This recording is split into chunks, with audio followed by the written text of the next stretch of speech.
Manasye berumur 12 tahun pada waktu ia menjadi raja, dan 55 tahun lamanya ia memerintah di Yerusalem. Ia melakukan apa yang jahat di mata Tuhan, sesuai dengan perbuatan keji bangsa-bangsa yang telah dihalaukan Tuhan dari depan orang Israel. Ia mendirikan kembali bukit-bukit pengorbanan yang telah dirobohkan oleh Hizkia ayahnya. Ia membangun mezbah-mezbah untuk para Baal, membuat patung-patung Asyera, dan sujud menyembah kepada segenap tentara langit dan beribadah kepadanya. Ia mendirikan mezbah-mezbah di rumah Tuhan. Walaupun sehubungan dengan rumah itu, Tuhan telah berfirman, "Di Yerusalem, namaku akan tinggal untuk selama-lamanya." Dan ia mendirikan juga mezbah-mezbah bagi segenap tentara langit di kedua pelataran rumah Tuhan. Bahkan ia mempersembahkan anak-anaknya sebagai korban dalam api di lebak Ben Hinnom. Ia melakukan ramal, telaah, dan sihir, dan menghubungi para pemanggil arwah dan para pemanggil roh peramal. Ia melakukan banyak yang jahat di mata Tuhan, sehingga ia menimbulkan sakit hatinya. Ia menaruh juga patung berhala yang telah dibuatnya dalam rumah Allah, walaupun Allah telah berfirman kepada Daud dan kepada Salomo anaknya, "Dalam rumah ini dan di Yerusalem, yang telah kupilih dari antara segala suku Israel, aku akan menaruh namaku untuk selama-lamanya.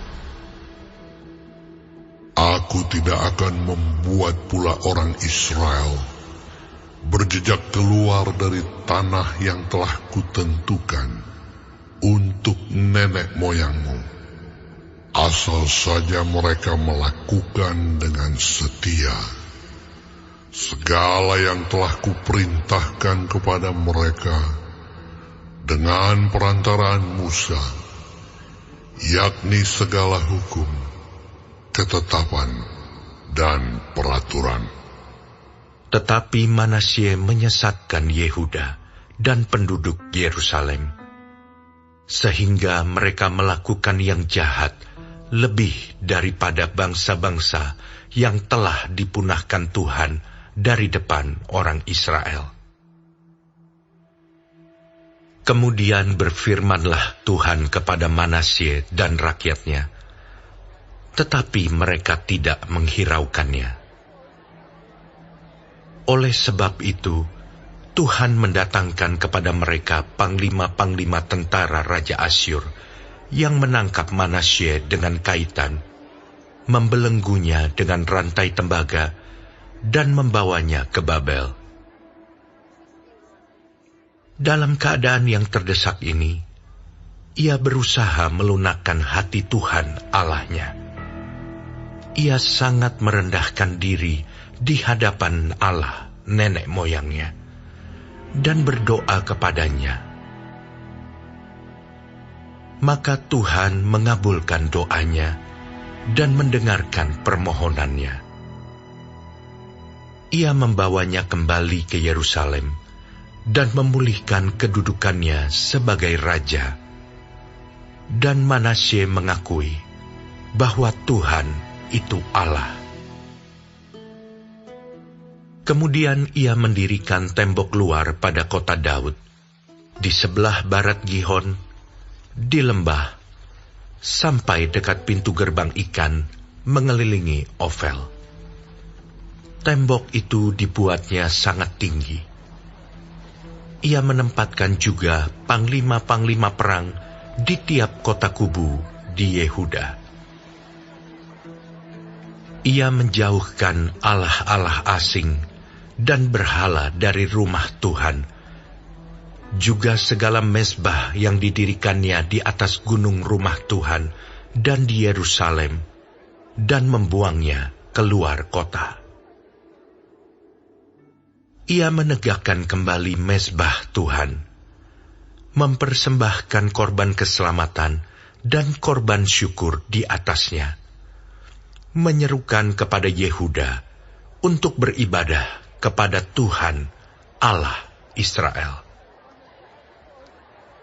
Walaupun demikian, rakyat masih mempersembahkan korban di bukit-bukit pengorbanan, tetapi hanya kepada Tuhan Allah mereka.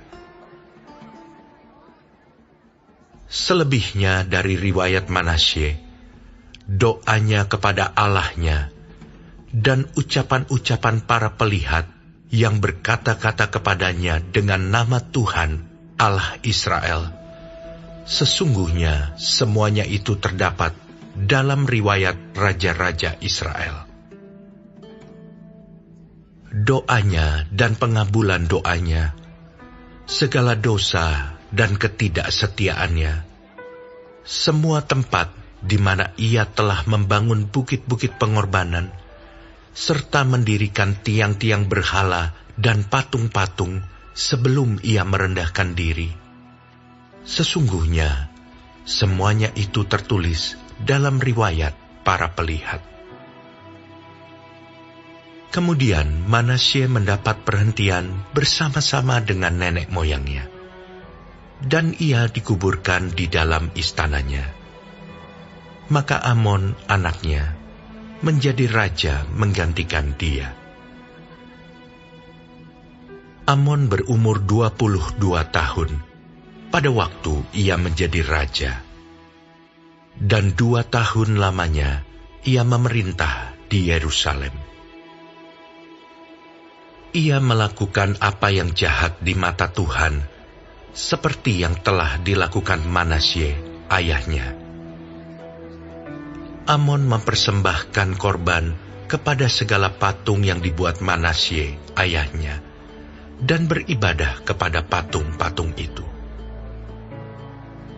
Tetapi ia tidak merendahkan diri di hadapan Tuhan, seperti Manasye ayahnya merendahkan diri.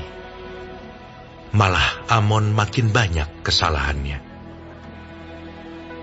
Maka pegawai-pegawainya mengadakan persepakatan melawan dia dan membunuhnya di istananya.